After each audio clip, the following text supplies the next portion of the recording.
a reminder what our goal is with research summits. We design these events to be thought-provoking, to be a discussion where we invite individuals who we think could bring talking about so that we can as a group think about new opportunities and how we move forward. I'm Lisa Barreau. I'm the Vice President for Research.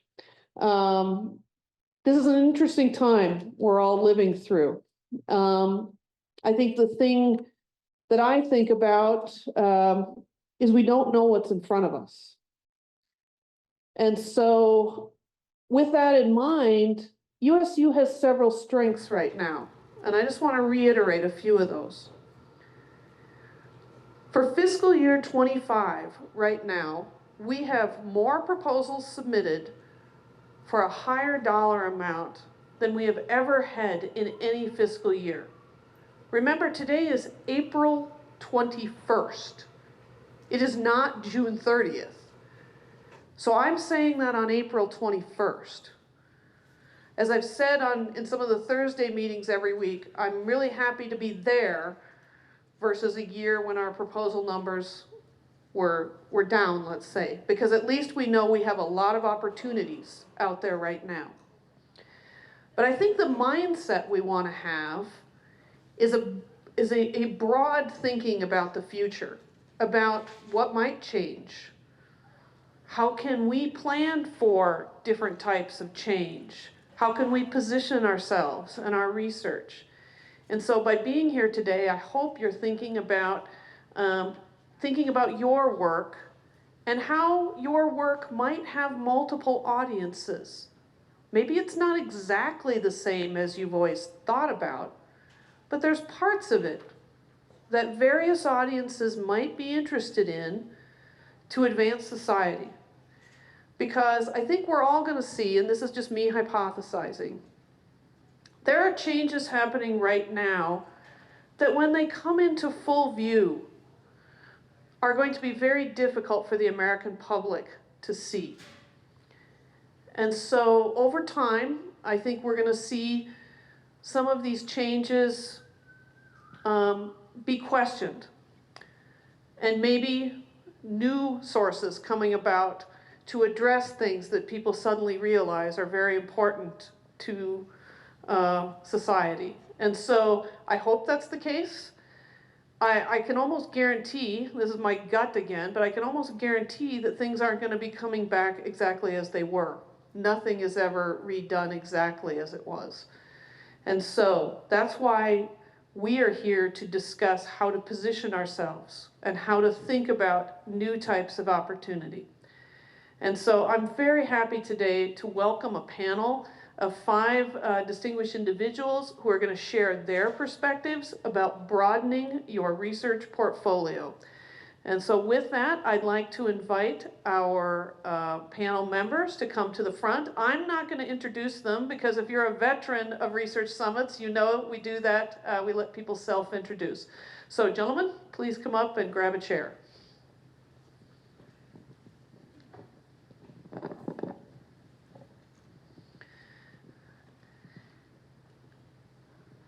Okay, I'm going to hand off the handheld and take this other mic, and but I will get us started, and then I'm going to walk to the back of the room because I want all of the focus to be on you guys and what you have to say.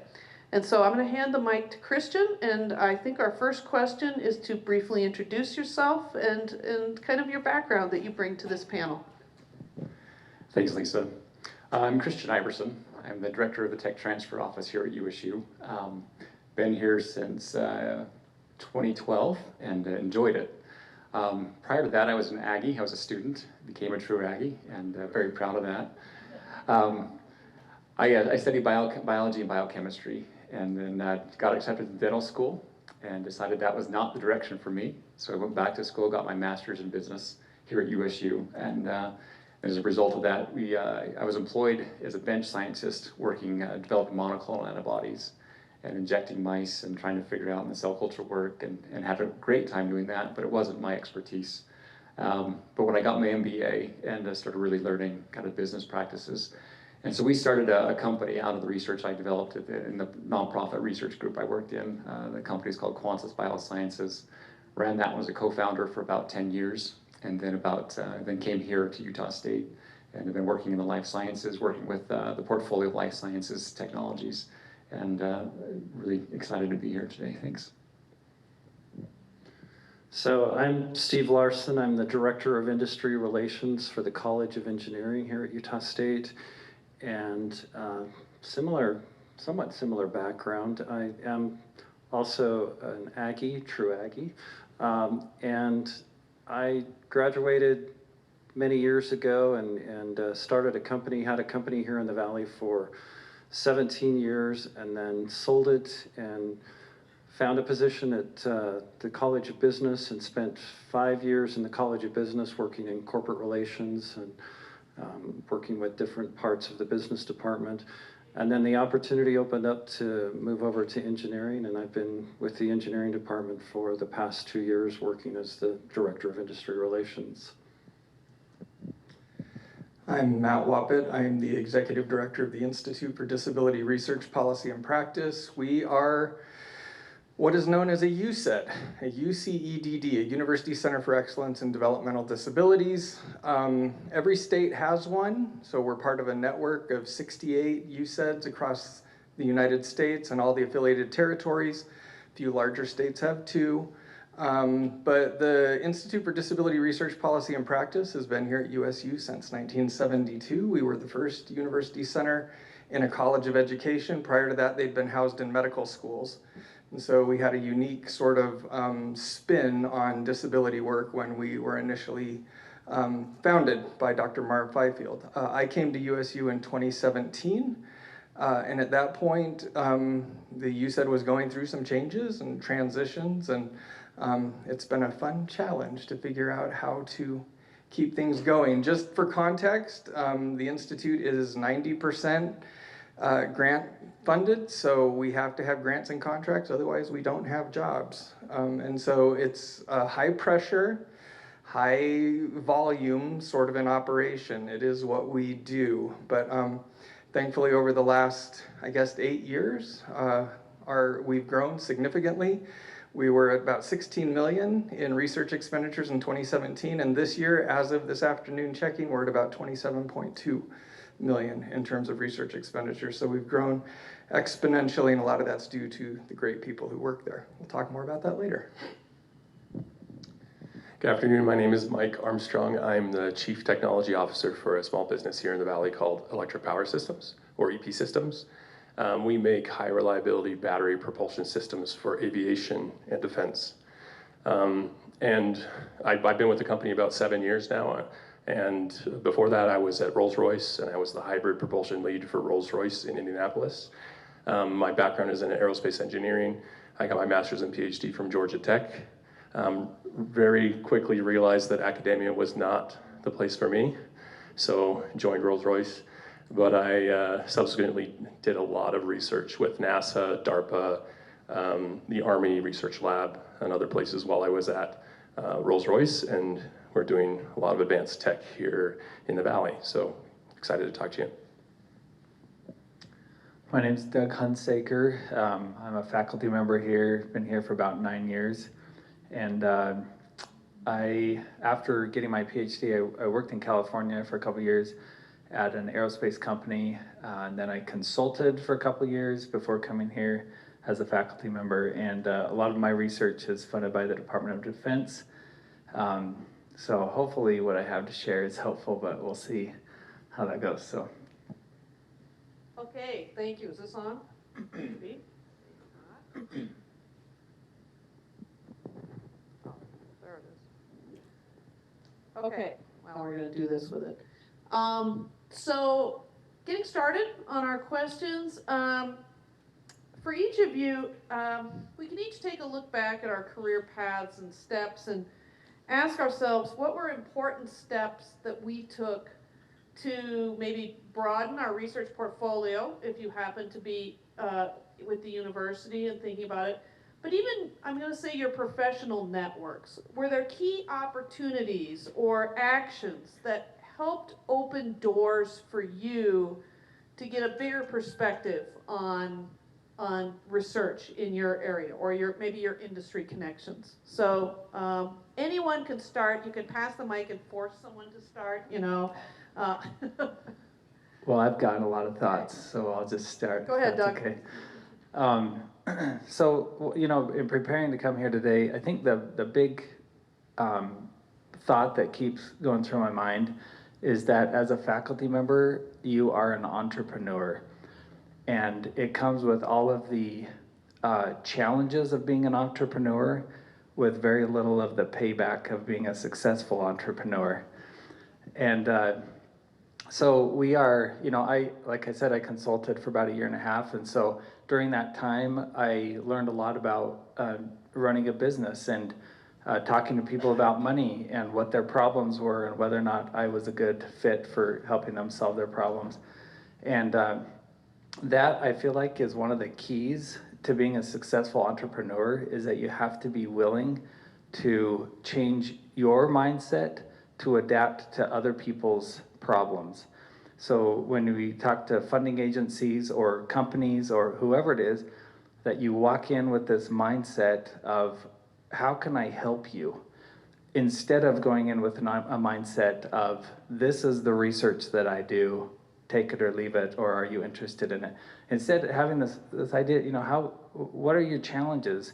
And is there something in my line of work that I can adapt to help you solve that problem? And so that was one of the key takeaways I learned as a young entrepreneur. And it's something that I still practice now as I work with agencies, you know, when I'm talking to program officers. I rarely walk into one of those meetings with something already on my mind in terms of what I want to bring to the table. Instead, I'm really there truly trying to find out what their challenges is. And every funding agency has a problem they're trying to solve. NSF's problems are different than the DoD problem, but they still have problems they're trying to solve, and understanding that is really important. So I would say there's, kind of building on that point, there's a delicate dance between being right and being successful. And what I mean by that is that there's many times, having worked in the area of, say, electric propulsion for aviation for over 15 years now, I was there very early, right, with research that I was doing with NASA and other places. I see people now, 15 years later, making the same mistakes that we were making 15 years ago.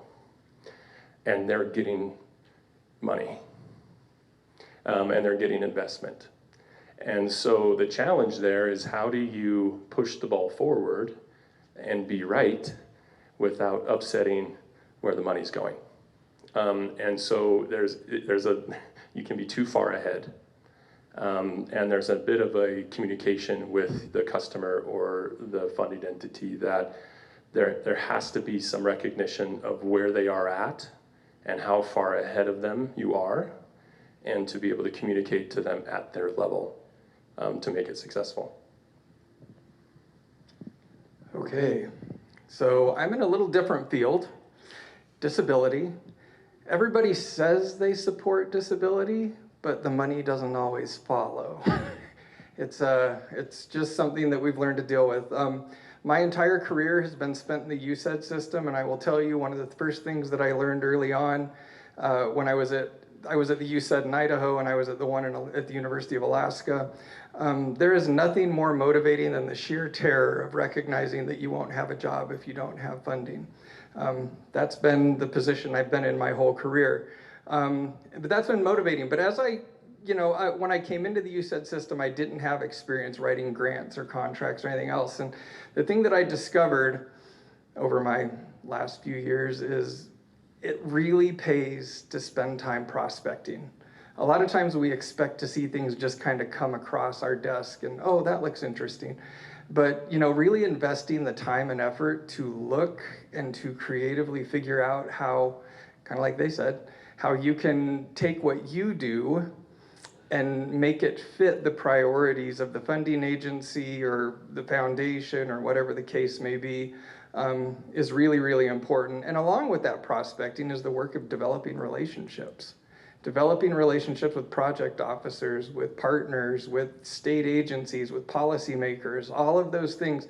If people know who you are and know what you do and they trust the work that you do, they will come to you and you will have opportunities. And so really building relationships, finding ways to collaborate, and then actually carving out that time to actually prospect for opportunities is incredibly important in my experience. I think that's a really good point, and kind of going along with what the others have said. When I started my own company many years ago, I was the sole salesperson, so I spent all of my time traveling and going out, trying to build relationships, trying to sell a company, and did it for 17 years and felt like I was fairly successful at it.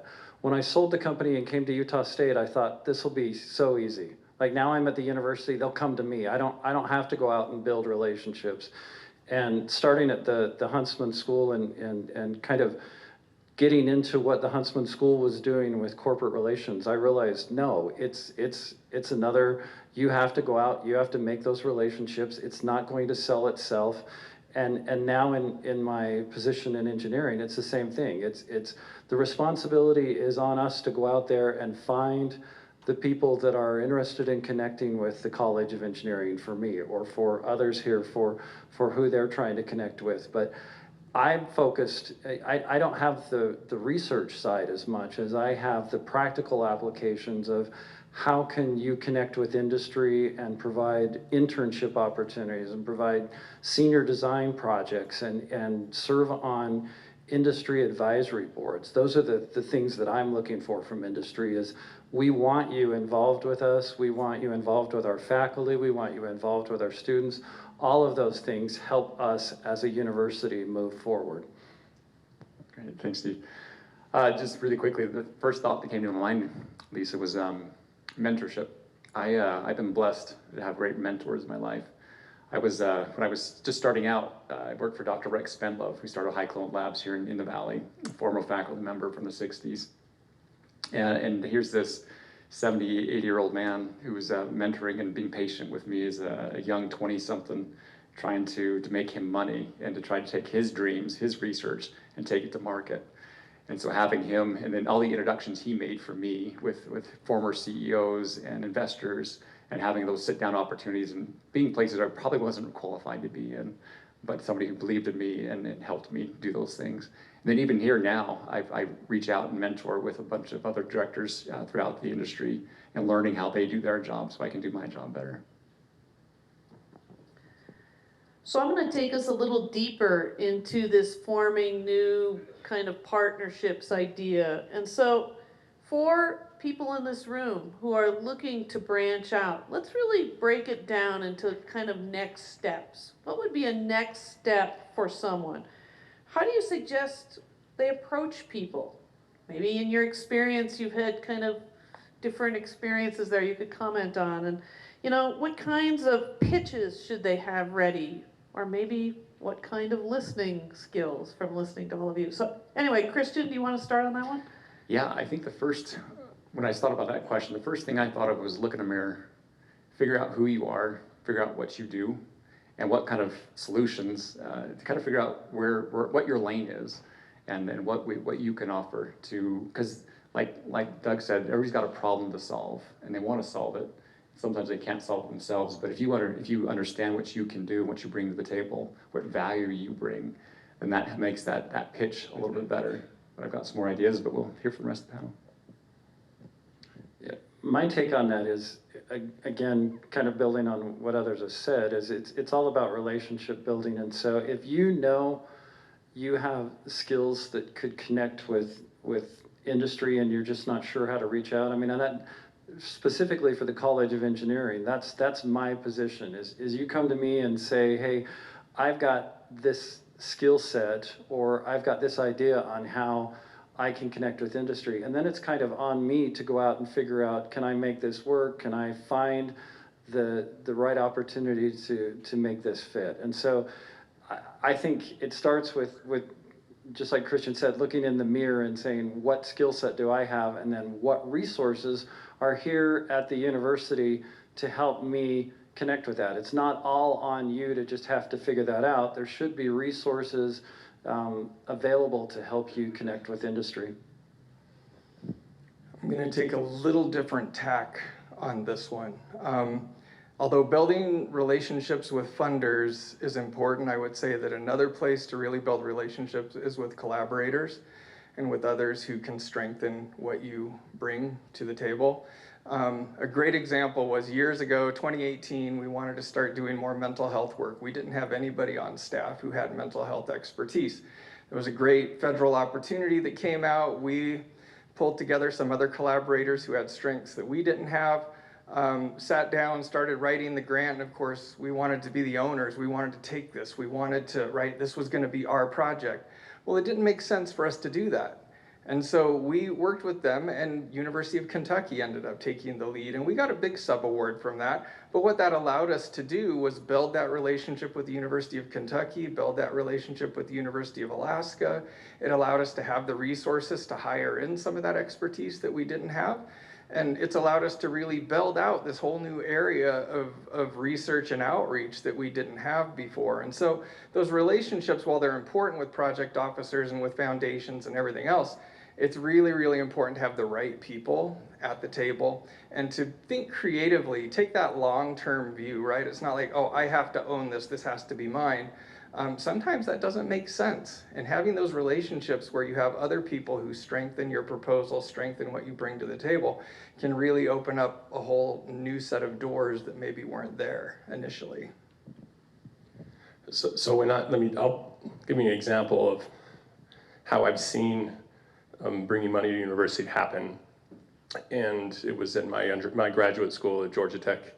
I had a professor, Dimitri Maverick, who ran the Aerospace System Design Lab. And I joined the Aerospace System Design Lab with a cohort of 40 graduate students, all reporting to one professor, and who had 12 to 15 graduate researchers working for him.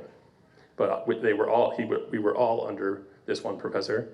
And so you can imagine the level of funding that this professor had to secure every year. And so it was incredible. Now what I learned from him, so every year there was the AAAA Aerospace conference that happened at the time in Reno, Nevada. And what I learned from him is that he spent the entire time selling his students. And the way he did that is he sat in kind of the hallway, or stood in the hallway with a bunch of fresh-faced, beautiful young students, and everyone who passed by, he knew they had a problem. Everybody that passed by had a problem. Doesn't necessarily mean he had a solution for it, but he knew everybody who passed by had a problem, and many of them had money to solve the problems.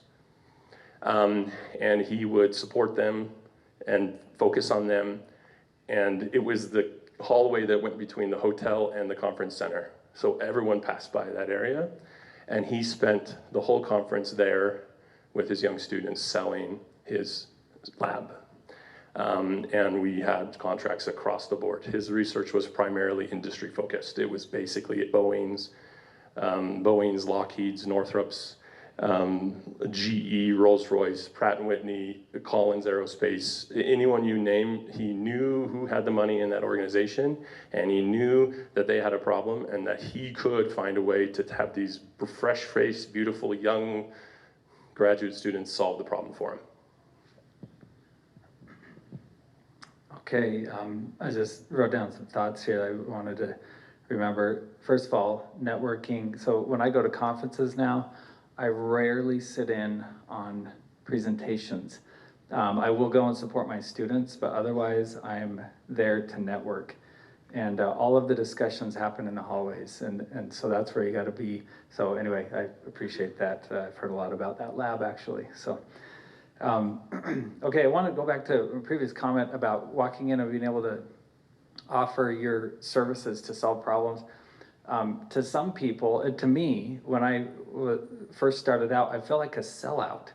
Because I was like, no, I care about the kind of research that I do, and I'm not just going to go to the highest bidder. And I think that's a real concern of a lot of academics. And it's taken me a while to change my mindset. And honestly, it's because, as young entrepreneurs, beggars can't be choosers. Like, you got to get tenure, you got to take what you can get, right? And so I kind of had that mentality to start with. I'm just going to take whatever I can get. But now in hindsight, I see how how those, my willingness to branch out has significantly enriched our research. And so we have expertise, we have a growing list of expertise because we're willing to branch out of our very narrow, when I first came here, I had a very narrow track of what I was gonna study. And anyway, so I just encourage you to look at it differently as being a problem solver rather than a sellout, and see how enriching that can be. One thing that I did early on too was I spent a summer at AFRL as a summer faculty fellow. And that, just last month, I was there at AFRL again, meeting with the very same people that I've now known for 9 years. And, their relationships that I've had that whole time. But I spent a summer out there getting to know the people and their problems and working on things that maybe I wouldn't have chosen, but it's come back to pay dividends over and over again. Okay, one more thing. Your question, you said when you walk up to somebody, how do you start the conversation? I think the biggest challenge with walking up to a program officer or a potential funder, maybe a company, organization, is fear of rejection. And if you don't have the conversation, the answer is no. So you have nothing to lose by walking into that conversation, absolutely nothing. Now, you might think, well, my reputation is on the line, right? And I've come to believe that bad publicity is better than no publicity. I really do. When I'm at a conference and I'm afraid to talk to somebody because I'm afraid of what they're gonna think or whatever, whatever the fear is, I've learned if I talk to them, if I can overcome that, the next time I'm at the conference, they are going to recognize me, my face or my name. They're not going to remember that I stuck my foot in my mouth, They're not going to remember that. But they will remember Utah State, they'll remember my name, and then we have something to build on. So anyway, if you can get over that fear of talking to people, I think that's a big deal. I think these are amazing comments because you're talking about taking us out of our comfort zones. A lot of us do our PhD work and move into the early parts of our career, and there is a comfort zone. And maybe the way, especially federal funding has been structured, we could live in our comfort zones. That's likely to challenge us going forward. And so those kind of very personal kinds of things, of getting past those, is really important. And so with that, I'm going to take us now into thinking about partnerships, and particularly industry partnerships, or it might be foundation partnerships. I'd like us to think outside the federal funder type mode. And what do successful collaborations between universities and industrial or foundation sponsors look like? What makes the partnership valuable from your perspective? And what are both sides typically looking for? And so, Doug, you can start, or you can pass it down. Okay, just quickly, I think the key here is to look for win-win opportunities where the company wins, your research wins, it's a gain for everybody by forming this partnership. One of the challenges, so I've been working with the company the last couple of years, and one of the challenges that you need to address up front is how publications are going to work. Because we as academics love to tell everybody in the world about what we're doing, and the company wants to tell no one in the world about what they're doing. And so you got to work that out early on to be clear about what parts are publishable, so that you just know where the lines are. You don't want that to become an issue later on. But back to just making a win-win, I think being open to talk to companies, the company that I've been working with was introduced to me through one of my PhD students, And he said, hey, I found this great software online that we should be using in our lab. And I thought, no, we write all of the software we should be using in our lab. You know, there's nothing out on the market. I know what's out on the market. Well, he wouldn't give it up. And so finally I ended up having a meeting with this company, and I was completely impressed with them as an organization, and the rigor that they had, and the care with which they had constructed the software, and it aligned so well with what we were doing, and it was an easy partnership. There wasn't any money in it at that point, but immediately we built this trust between each other, and then opportunities. We've had a couple things come through since then. So, yeah. Maybe two comments. The comment made about challenges in research around will you exist next year? That's the constant problem for industry, right? Every industry that has that touches your discipline has a motivation to work with you if it provides value to their company. So, but the challenge, as I see in my company and ever have I been, is that we work on the stuff that's important and urgent in our company. And if it's important and urgent, we will work on it ourselves. If it's important but not urgent, if someone comes to me and says, hey, what if I could do this for you? It's really, really valuable to me because I'm very interested in that, but I'm not working on it right now. But it could be valuable to me later. And so finding out what is important and not urgent I think is important from a research standpoint. Recognizing that a company is selfish, they want to exist, next year. And that's where I think providing this opportunity to provide value with no money changing hands, right? I think the way you get to work on the important urgent stuff is that you've had opportunities to work on the important not urgent stuff. And the way you get to work on the important not urgent stuff is by adding value without making any money. And so that's kind of that, I think that transition. How do you add value without having to have a contract or have to have a research contract or whatnot? And then transition to the important not urgent. And then once you get to the important urgent stuff, that's where the big opportunities are. I'm just going to echo what everyone else has said, because what is it that you can offer that industry maybe can't do? And depending on the field you're in, so let's take the human services, which is where we're working. There's not a lot of support for research and evaluation in the human services. State governments, others don't invest in that really, and they don't have the staff often to do that.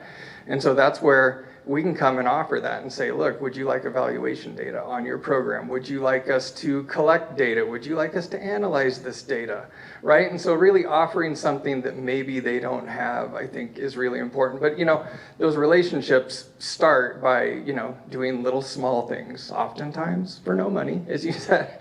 And then as people start to trust you, right, those opportunities grow and grow and grow. I think another great example that I think paid off huge dividends, I'm going to pick on one of our centers, Center for Technical Assistance for Excellence in Special Education, TACE. Brenda Smith is here, so she should come talk about this. All they do is provide technical assistance to state departments of education around special education, right? And how do you implement special ed policy law? So, and I don't even know when this started, Brenda, but one of the things they started was a training cohort for new state directors of special education. And that was there's no contract or anything there to fund that, but and there's no existing training program for these new state directors. They get appointed or are elected depending on the state, right, and they end up in this position. And so TACE started offering these cohorts where new directors got together. TACE gave them, right, that training, that basic knowledge they needed to do their job. It built a cohort among these new directors. And all of a sudden, these new directors who are coming in, who have their fingers on the money, as it were, they trust you, right? And they're willing to come to you. They say, wow, that was really valuable. You really helped me get on my feet. Here's an opportunity to do this. Here's an opportunity to do this. And so, again, starting with some of those small, low-hanging fruit, that don't take a ton of time and effort, they can make a big difference in terms of the opportunities that might come up in the future.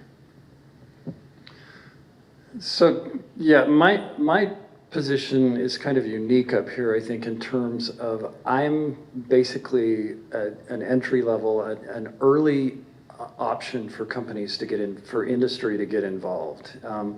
If someone wants to get involved with the College of Engineering, they come to me, we can start as basic as, do you want to just come on campus and talk to students? Or do you want to come on campus and go inside a classroom and present during a class session?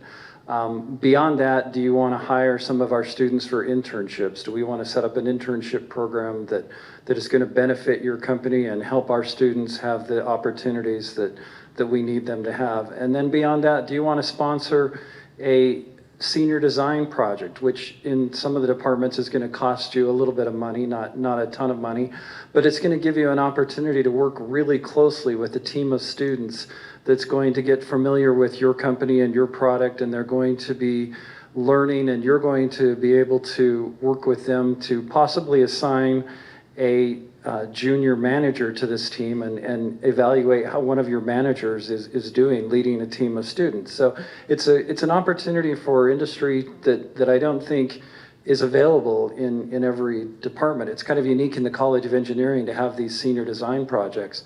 But beyond that, then what other opportunities do you have? Do you want to join one of our industry advisory boards? Do you want to get involved in helping us shape curriculum and some of the things that we rely on our industry advisory boards?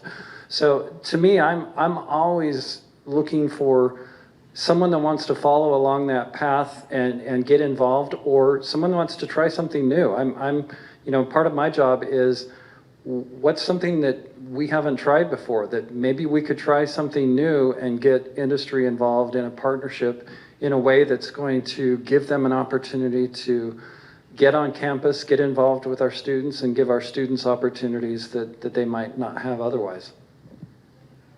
Thanks, Steve. I thought about this, just looking at, from a company's perspective, industry's perspective. As Mike, you mentioned, it's all about the dollar. If you're not going to make the money, you can't keep your doors open. You can't employ your employees. I just remember having 25 employees at my company and staying up late at night wondering how to make payroll. And that's a heavy conversation to have with your wife if you're going to be closing the next month. But so as I thought about that, I was thinking about what is the company really looking for? Doug mentioned a win-win relationship, but what does a win really look like for a company? For a company, the win looks like a product that's going to go to market, that's going to generate revenue back into the company. And so it doesn't always, but another thing, it might not always result in a product, but it might be increased operational excellence, efficiencies. How does it impact the margins? How does it impact the bottom line? It's looking for those types of opportunities. So better systems, decreased cost, increased efficiencies, but most importantly, what's that competitive advantage that we can provide to them? So as I thought about that, one of the keys to any collaboration is setting proper expectations. And those proper expectations are in communication up front. You're having these conversations. What do they need? What do they want? How do we plan this project?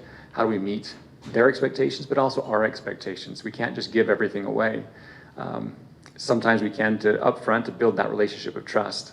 But as we move forward, we got to still pay our bills. And so to kind of keep that in mind as well, is that we as a university, as an institution, actually have a lot to bring to the table. We've got world-class faculty with expertise that people are seeking. We have world-class facilities, world-class equipment that do bring value to relationship. And so we need to have those conversations, set expectations of what that looks like, how they get used, how do we share the data, how do we treat confidentiality, how do we treat intellectual property, kind of all those expectations need to get rolled up into those kind of conversations. And I think we mentioned this earlier, maybe that final piece is not looking at this, not just, I think Matt and Mike, you brought it up too, is this isn't just a one deal project. We want these multiple projects to come over and over and over.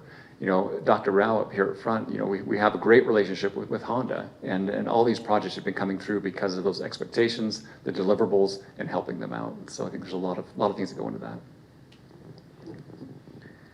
Thank you. We're going to move on, I think, to the last question to keep us on time. And this was kind of the speculative question we put in there. And, we're all looking at the current changes that, I mean, are happening faster than we can practically keep track of some days. But I think, you know, we all might be getting a gut sense of possibilities in the future or differences. And so my question is, what's one thing you see on the horizon? It could be in the context of new funding source, an industry trend, a new collaboration model, or just something you've been thinking about that might be different than your normal way of thinking as we move forward into what we started this conversation with, which is kind of an unknown landscape. So, Christian? Yeah, we don't have processes in place for this yet, but I think what would be really interesting to investigate is venture philanthropy, as well as impact investing and social financing. And so taking all the good work that we do and finding ways for investment, but not just traditional investment to just get a dollar return back to a company or to a nonprofit or to a group, but finding ways that, so including in that the financial, but it includes in the social benefit that comes back to the community as a whole. I think there's a lot of momentum building there.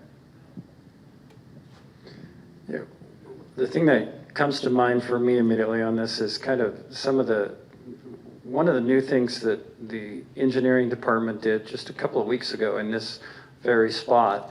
We had a entrepreneurial showcase, and it was coming out of one of our faculty members who is teaching an entrepreneurial class to engineers, not about necessarily starting their own company, but having the entrepreneurial mindset within a company. So if you're going to be hired by a company, you're going to want to be thinking about what can I do inside this company that could benefit this company. And I'm looking for to grow that. I'm looking to have more and more industry involved in an event like that, where we had students come up with a solution to a problem, Shark Tank type event where they got up and presented and talked about the benefits of what they created, and then had judges judge, and we awarded prize money.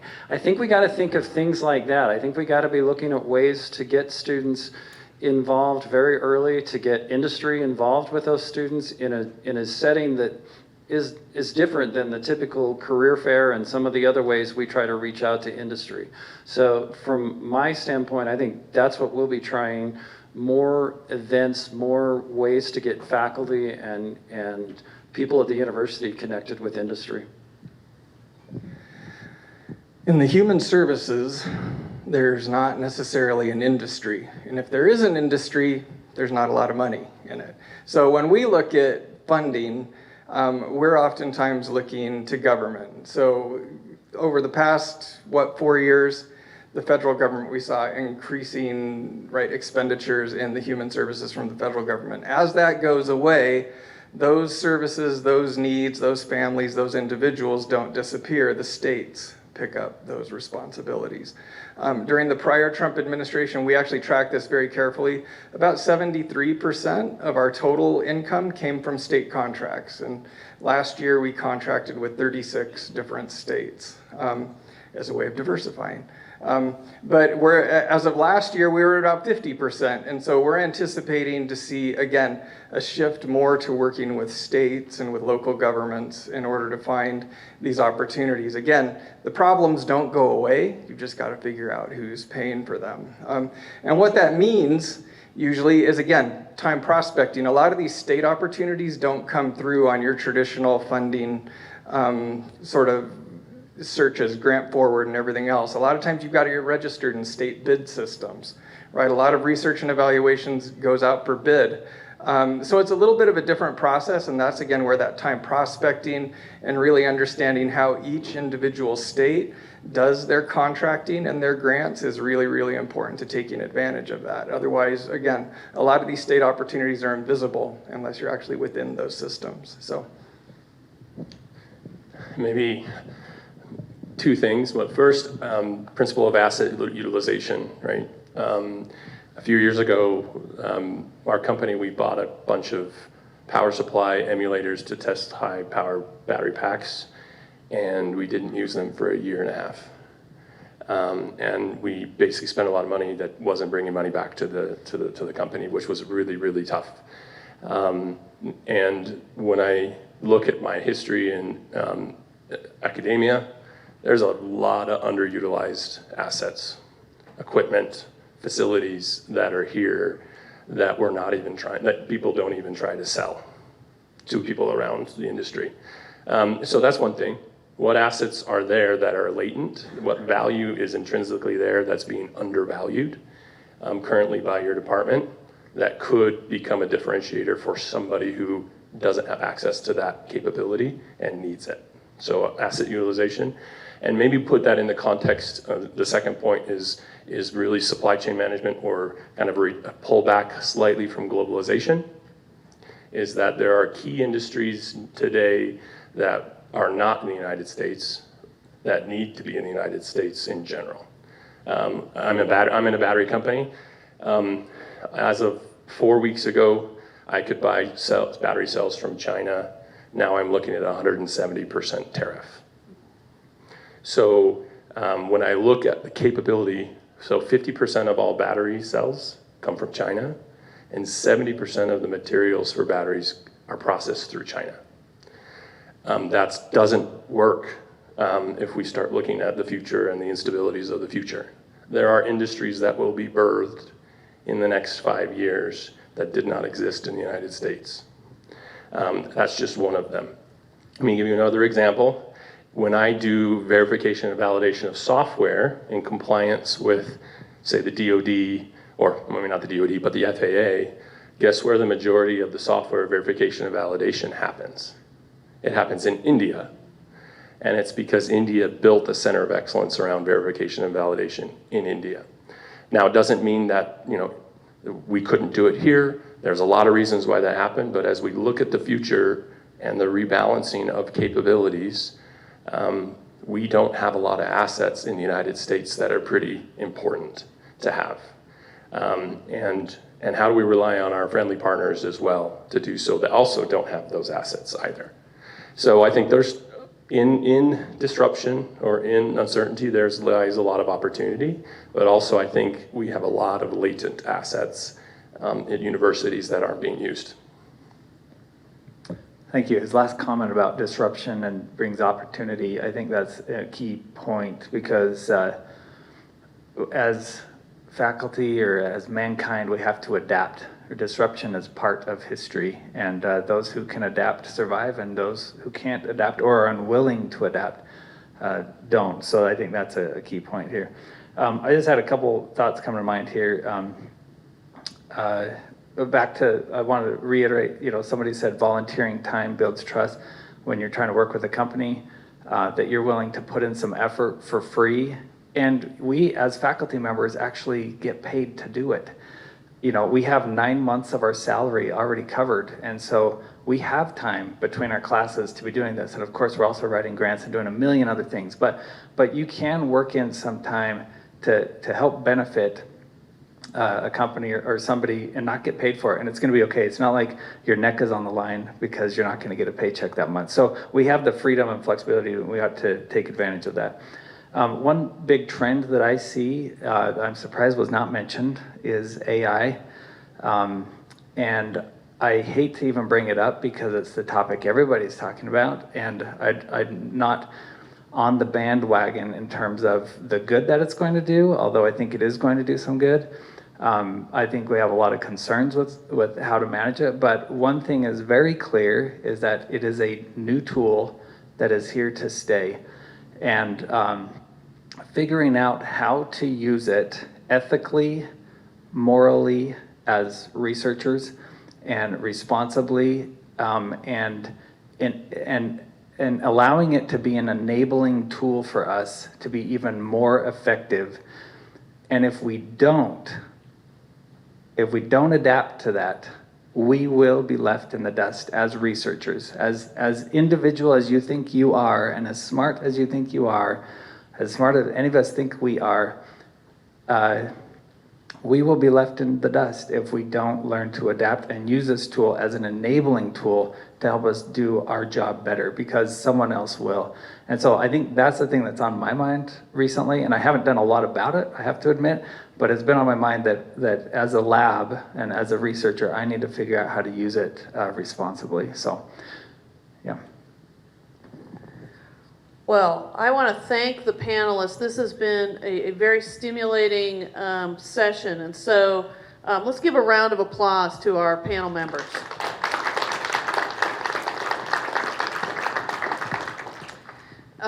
The way summits are set up is we now invite one of our Office of Research staff, so I'd invite the panelists. You can return to your seats.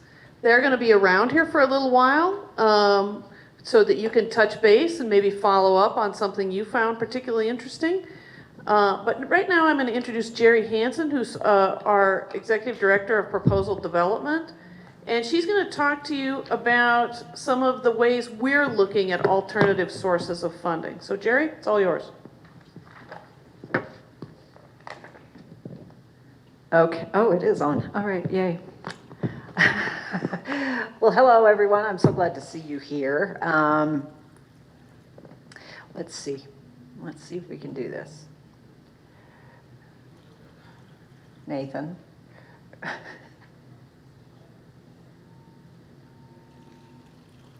Oh, there we go. Oh, apparently you have to wake it up when it sits too long. It's kind of like me. All right.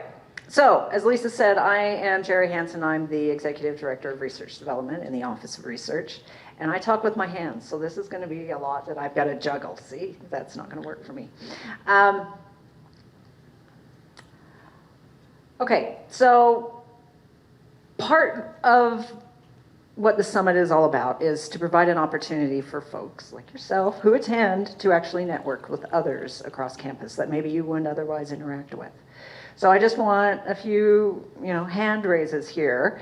I want to know where you all work, right? So College of Science, raise your hands for me. Okay. How about engineering? All right. Kane College of the Arts? Nice, nice. Agriculture and Applied Sciences. This is a lovely diversification of folks here. Humanities and Social Sciences. Two hands, that's good. You're here, that's good though. Veterinary Medicine. School of Business. Which is kind of interesting that they're not here, but whatever. Natural Resources. Sorry for my snarky comment there. And we had Brian Higginbotham from Extension, but I believe he had to leave early. So as you can see, we have a broad representation. College of Education? Thank you. I would blame it because I wasn't wearing my glasses, but I am working off notes that were prepared by somebody else, and yeah, it's because I didn't have my glasses on. Okay, so broad representation, right? So at the end of this, we'll have some mingling time, so hopefully you'll take that opportunity to talk to some folks that maybe you wouldn't otherwise encounter. Okay, we've already done that slide. So the ebbs and flows of research funding are just a part of life. And nothing new. The severity, perhaps, of some of the changes that we are seeing is new in this particular point in time that we find ourselves. But the ups and downs are definitely not new. For those of us who have been in this game for quite a while, can remember back to the Great Recession, 2008-ish, right? And funding started becoming pretty scarce, and budgets were being cut, and programs were being paused. So we've, some of us have been through this before, so this is not unusual. But again, the severity might be a little bit unusual. But this is just part of life of being a researcher and going after external funding. But the good news for all of you is that the Office of Research is here to support you. So we have lots of different resources, and I'll be going through a lot of those. Lisa briefly mentioned that in this time that we find ourselves, we do the weekly government updates meetings. If you don't know about those, if you haven't attended one yet, those happen every Thursday, 8:30 a.m. and noon. We do 2 a day. The material is the same, so you don't have to attend both to get the material.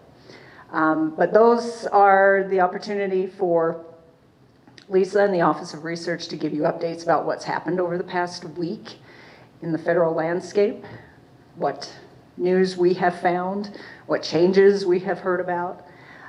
We do have a website that has information that you can go to as well if you just can't wait until the next Thursday meeting. And that can be, you can get to that through the research development website that I run, as well as the main Office of Research site. So I talked about resources. Matt mentioned Grant Forward. Hopefully all of you in this room, if you're actively seeking grant funding, know about Grant Forward. This is the funding opportunity database that the Office of Research provides to campus. And it has a wide variety of funding opportunities in it, from federal to some state. As Matt also indicated, state is kind of funky as far as where you can find opportunities, and not everything is listed in one place. Grant Forward also does have private and foundation funding opportunities as well. So you can get a really nice cross-section of different types of funding. I would highly encourage you, if you haven't already done so with Grant Forward, to set up a profile, because you can then the system will automatically send you grant recommendations that match your profile. So you don't have to constantly be remembering to go out and look for stuff. You can get those delivered directly to your inbox if you set up a profile and add keywords to your profile. Speaking of state opportunities, I believe it was last year at some point, the state of Utah released a portal. I think they are still working on populating this, but it does provide some funding opportunities. Again, some being the key word. If they're putting something out for bid, there is an entirely separate system that the state of Utah uses for bid projects. But RFPs, RFAs, are getting added to this state funding site, and this is run out of the governor's office. So this is another resource that you can explore. Now, we've talked a lot about industry and with our panel, and on the tables that you are all sitting at, there is a document that lists a bunch of different industry resources that you can explore. But there are a few that I wanted to highlight in particular. 47G is here in the state of Utah, and they are quite the powerhouse when it comes to aerospace and defense. They have all kinds of events, conferences. I went to the first 47G conference last year, and it was very, very interesting. They had folks, I believe, well, it was from all over the US and I believe internationally as well. So, sit in the hallway on that one, let me tell you, and see who you can meet. They have different events, and they have a very nice newsletter. So even if you don't go to any of the other stuff that 47G does, I would encourage you, if you're interested in aerospace and defense, to sign up for their newsletter. BioMade on this slide, we are actually a new member in BioMade. And BioMade is to, I'll read my note here. Build a sustainable domestic end-to-end existing biotechnology to enhance national competitiveness. So as a member, we have access to their project calls. They also have, I believe, a conference Maybe that was BioHive. It does. Thank you, Christian. I knew he would know. So they are another group. And again, we are a new member to that. So we have access to everything that they have to offer. BioHive, this is to bring together Utah's life sciences and healthcare community. Great place to form collaborations and connections with like individuals.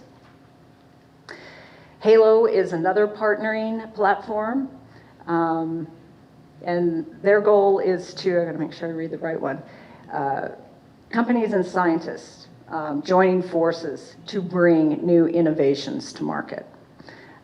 So as you can see, a lot of these are really great places to start talking to individuals in these industries, right? If this is what you are looking at doing, these are great resources to start leveraging. In part is another matching platform, industry professionals, academic organizations, biotech companies, and investors. So you'll have venture capitalists in that group. And then the Utah Innovation Fund, obviously, is part of the state government, and it supports commercializing technologies. We being the Office of Research, specifically research development, as well as technology transfer services with Christian, we have connections into the Utah Innovation Fund. So Donnie Elzinga, who normally is doing this piece, but she is traveling to a conference currently, she just recently made a connection with an industry partner who then sent her something that they were interested in trying to fund, or trying to, find somebody to do the work on and fund. So she then pushed that out to the colleges that it would have been applicable to, and we actually got some interest in that. So because of that connection, we now have this channel into industry. And then, lastly, before we move on, the Research Development Division within the Office of Research is actually piloting a new industry partnership program. So Donnie's spearheading that with an individual out of Christian's office. And the goal of that pilot is to work with a small subset of faculty and really work with them on developing like marketing materials, right? Trying to help figure out what the appropriate industry, what the appropriate sector, companies down to the company level to reach out to and to be the facilitator. So basically, wherever Steve went, there's Steve, to be the Steve for everybody besides engineering. But obviously, we'd be working with engineering as well. But to do that kind of work, to be that entry point for industry into the rest of campus. So there will be more information about that coming out here in the next little while. Oh, see, it's gone sleepy again. Okay, hopefully all of you, this is another great resource that comes out bi-weekly. Hopefully all of you are receiving the Funding Frontiers newsletter that Donnie does. If not, that QR code will take you to the subscription page. In that, she provides, not just funding opportunities, but a whole lot of other stuff, whether it's opportunities that the Office of Research is providing, different training opportunities, professional development opportunities, webinars, and she'll highlight particular funding sectors. She started recently adding in honorifics, which we'll talk about a little bit here in a few minutes. And so it's a really great, it's separate from the Office of Research Updates newsletter that we send out monthly. Again, this is bi-weekly, and it's much more tailored to funding opportunities and everything that goes around with that. Lastly, I want to put a plug in for the College Proposal Development Specialists, many of which are here today. If you have never worked with your college proposal development specialist before, I would highly encourage you to do so now, especially in this time. They can be a really great advocate for you and an ally in trying to navigate these new waters that we find ourselves in. And I communicate with them on formally a monthly basis, but also individually, depending on what the information is that I want to push out. So they're often the first folks in a college to hear about something that's happening funding related. So reach out to them if you haven't already, get to know them. All right, so this is Donnie's edition, and I'm going to try to do it justice. But the point of the Big Dipper here is, you know, as Lisa mentioned, we're kind of in a really rough point in time right now with respect to federal funding and changes in the direction of different priorities of funding agencies. But we're also seeing, as was spoken about on the panel, some really innovative things happening in that void that you know, is forming on the federal funding landscape. So for instance, we found out about a European company that is organizing a crowdsourcing platform to help US-based researchers that have lost their NIH funding. So they, you know, in Europe are trying to band together and fill that void that is being formed for US academics who rely on NIH for their funding. So, you know, as was said, you know, out of adversity comes innovation. And so we expect to see more of this in the future. So this is where we come to the Big Dipper, all right? So thinking about your research program from a bird's eye view, right? To take a step back and really look at all of the different components that make up a research program. So each star in the Big Dipper here represents a different component. So you've got your funding, right? So federal funding is uncertain, for sure, right now. But we're seeing really innovative things happening. So stay up to date on what is happening in your field, what is happening, whether you want to hear it or not, because a lot of it is very painful. But understand what is happening in your landscape. And then make sure you continue to use the tools that I've spoken about. And think outside the box. You know, be willing to pivot, be willing to think differently than maybe you have in the past to move your work forward. But remember that this is just one piece of this puzzle. So you've got your partners, right? This can be internal partners, external partners, even international partners. So take time to strengthen those partnerships. And this is something that I've heard Lisa say frequently in our Thursday meetings. You know, reach out to a colleague. Maybe it's somebody you haven't spoken to in years, but reach out. Maybe it's somebody who's just in the office next to you that maybe you're so busy you haven't spoken to them in a week or so. But reach out and reconnect with these folks because that's where things can start happening. So don't silo yourself so much that you wall yourself off from your colleagues. And then seek out new colleagues, right? You know, maybe go to some of these industry conferences, right? Just see what they're about. I mean, I had no idea what to expect from the 47G conference, but that was very interesting, and the diversity of folks that were there. And if I was a faculty member with a research program, I would have found that very interesting as far as a new landscape of potential partners. Then you have industry relationships, right? So like I said, we've been talking a lot about industry. It can be very valuable, it can be very rewarding, it can be an incredible opportunity for your students, which I think is kind of the ground level. What I heard from the panel is that's often a ground level entry point for industry into an institution. And, you know, think about, if you're interested in working with industry, think about what kind of value, right, your research program could provide these potential industry partners. You don't even have to necessarily identify one, but just think about your research program from that different perspective. What is the value that you could potentially bring to the business, right?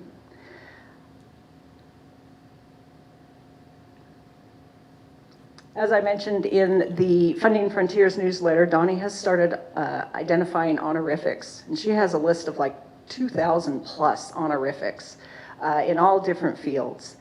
And this is, you know, maybe some of you already have received an honorific in your field, maybe not. This is something that we really want to start promoting at USU, to have not only you, but have you maybe nominate a colleague for an honorific and really get that recognition going at USU for the quality research that we're doing, the quality of faculty researchers that we have. So as I mentioned, Donnie does this in the Funding Frontiers newsletter. So if you don't even know what kind of honorific is available in your discipline, there's a way that you can find out through the Funding Frontiers newsletter, and she will be more than happy to do some research and see what's available in your field. And then obviously network. We've talked a lot about networking. Your network is your lifeline in times like these, right? So we talked a lot about, you know, potentially partnering with another institution on a project that they are doing. You know, maybe they have the industry connection or the foundation connection, and you can bring something to that partnership. You might not be the lead institution, the lead researcher, but you are still generating the research results. You're still getting some funding coming in for your program. So think about partnering as well and making sure you are keeping those partnerships alive and well in your field. Societal impact of your work, right? This is a big push and has been for a number of years, and I don't see this going away. So what is like a value to industry, to a company? What is the value of your work to society as a whole?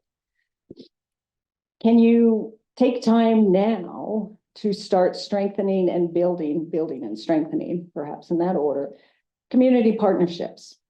USU is now part of an initiative for broadening societal impact. We are currently in the process of designing resources and different tools for faculty to help them develop and expand and communicate the societal impact of their work. Again, this is something that's currently in development. More information will be coming about that.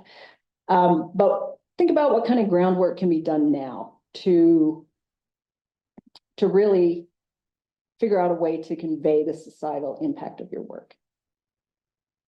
And then I'm not a big social media user, but you know, that's also a large portion of your you know, your presence, your notoriety, right? If this is a thing that you enjoy doing, then by all means, you know, make sure all of that information is up to date. Your website's up to date, your lab website's up to date. You're active on LinkedIn or, you know, whatever platform you prefer to use. But know that industry and even foundations, I have seen this just recently, foundations will look at that information first before ever talking to you. So it's important that that is really polished, up to date, and is putting your best foot forward. So when you have industry coming and investigating just who you are and what you do, that it is accurate and really compelling. And the most important thing that I want to say, if you take one thing away from this whole summit today, it's that you need to keep moving forward. And I know it's hard. The barrage of bad news is, you know, but keep moving forward. Do not stop what you are doing. As a researcher, you cannot afford to pause, right? Everything else may be pausing, but you can't afford to. So keep moving forward, find a way to move forward, reach out to us. We can help. We are here to support you. And yeah, keep moving forward, folks. We're in this with you. Okay. Christian has a few slides that he's going to go through. And so I'll turn it over to you. I'll keep going. This is me. If you don't know me, this is how you can reach me. And this is now Christian. Thanks, Jerry.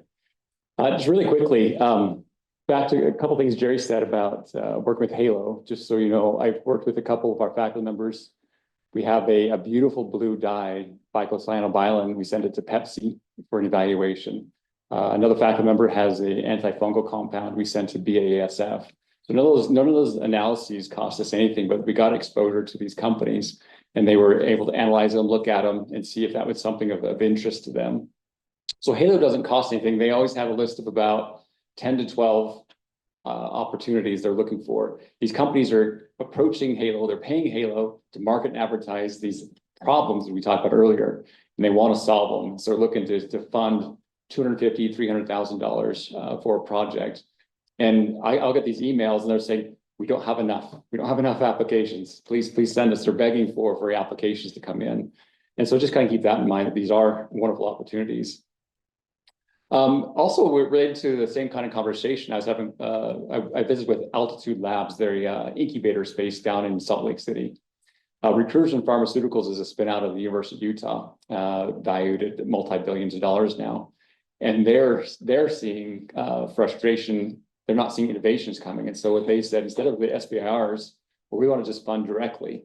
And so we have these companies are looking to fund new ideas, innovative ideas to get it out because they are seeing it's a big problem as well. I wanted to do a little level setting just so you can see, it might be a little hard to see, but this is from the HERD report, a publicly available resource. This is from FY23 dollars. So all R&D expenditures for FY23 were $108 billion. And then I want to jump down to the business. So $6.2 billion was funded from industry. So this is a big pool of money, $6.2 billion. And so we have that opportunity. So it's about 10% of the, or 6% of the research dollars in the HERD report. So I think we talked about a little bit earlier as well, just there are benefits to working with industry. There are challenges as well as we talked about, but some of these benefits really relate to opening opportunities. So you can read the list, but primarily, so industry will access world-class faculty who have PhD level training, who have access to world-class facilities with ready-built labs. They have access to world-class and high-tech instruments that they might not have in their own labs. So it's opening the doors and accessing these things without having to incur these operating expenses and the capital expenses themselves. But we also, as a university, we receive access to market knowledge, market channels, feedback, funding, and new sources of information to help inform and direct research that we conduct here at the university. So there's a lot of great things. And so there's also opportunities for students. I've been surprised and impressed and excited to see a lot of these research projects that turn into employment opportunities for students. For instance, we've seen students go to Recursion. So I had a conversation with Recursion Pharmaceuticals. We were doing some market validation, trying to see how the cell culture worked for them. And we reached out to one of the previous grad students, and they opened up doors for us. And so that's maybe another tip for finding these is, where are your students going? What companies are they going to? Who are they being hired by? And reaching out to them. Doug, you mentioned creating a win-win situation. It's probably more like a win-win-win-win situation. We want a relationship with a company to feel like they receive value. We want you as a faculty member to feel you've received value, not just funding, but also the support and the information. But we also want the market. We want to transfer this knowledge or transfer this information out to the world, and to see the great benefits that you're doing and providing to make a difference in the world. And that's one of the purpose of tech transfer here at the university, is to transfer this knowledge out of the university into the world. And then the fourth one would be the institution. The institution should benefit as well with reputation, with relationships, and showing these wonderful things that are happening. So I was thinking about what would a company look for? We were talking about this a little bit earlier today, but as we talked about it, what's the key? They want a value proposition. What problem are you working to solve? What job are you helping them to do that they couldn't do themselves? And we need to add that value and understand that value proposition, which we give out to them. Intellectual property is a big concern. a point of conversation, not a problem, just a big point of conversation to work out. Make sure those expectations are set up front. You know, there's foreground IP, what we've already developed. There's background IP. There's also foreground IP, which is to be developed IP. How do we manage and handle that? Also, you know, research licenses for the university retains, so we can continue to do the research and academic research that you do. We want to make sure your future here is also engaged. So there's a lot of ways to handle this. Kind of yours, mine, ours. If you develop it, it's yours. If we develop it, it's ours. If we develop together, and these are legally defined terms. A NERF, or non-exclusive research or non-exclusive royalty-bearing license, is something we can also consider. And then a full-on license. How do we transfer this out into the company? Confidentiality. We talked about this in the panel as well. How do we make sure that the information that we're generating stays within the company, within this relationship, and doesn't get broadcast? And it's all workable. You know, we can talk about this in the research agreements, and timing of that is important. Do we release it before or after patent applications? And so these are some of the key conversations to have. Liability indemnification, very important for the university, very important for the company to understand where the limits of that liability, where the limits of that indemnification come. Security, how do we keep our data secure? How do we keep it so it doesn't get leaked? How do we keep it within the bounds that needs to be? Financial considerations are key to an industry. Logistics, how do we schedule our meetings? How do we schedule conversations? How do we schedule transferring either materials or data back and forth? What are those actual logistics and expectations are? And then the great thing is the future, and looking about and talking about what does success look like, and how do we define this? How do we keep moving forward, as Jerry said, and how do we make sure those are happening? Critical questions. We got to get the expectations set early, and so those are the conversations we need to have. What are realistic budgets? What are realistic timelines? How do we set those up? But final slide is just, as I was searching, each one of these companies has a specific website that is geared towards, that's specifically towards, they have staff, they have set up for academic institutions. They have programs, they have facilities, they have applications, they have a whole system in place to work with faculty members, to work with universities. And these are just a small sampling. Thank you.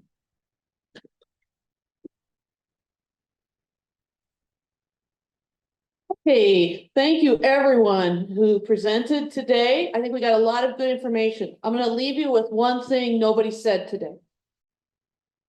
We are learning with you every day right now. And what do I mean by that? I mean, some of you are going to walk in the door a week from now, a month from now, and you're going to say, I have an opportunity because I went prospecting. And we're going to look at it and say, you know what? We've never handled anything from that company before, but we're here to support you. And we got to figure it out together. So I wanted you to know that, because as we go into this new frontier, we have to be good partners with each other. We have to be there to support you. That's our role. But we need you to come to us early and tell us, I'm pursuing something that's new for me, so it might be new for you too. And so I just wanted you to recognize that. And Amber Buitt is here, the head of sponsored programs. Her unit, more than any, will probably need to be on the front lines with you, helping you find your way through that new RFP, or through those conversations that, oh my gosh, I don't even know how we set this up. But that's what we're here to do. And so I look forward to that opportunity and challenge, and I hope you bring us some things we've never seen before. And that'll make it all the more exciting. So with that, thank you for being here today. There's food. We encourage you to network and have a great time. Thank you.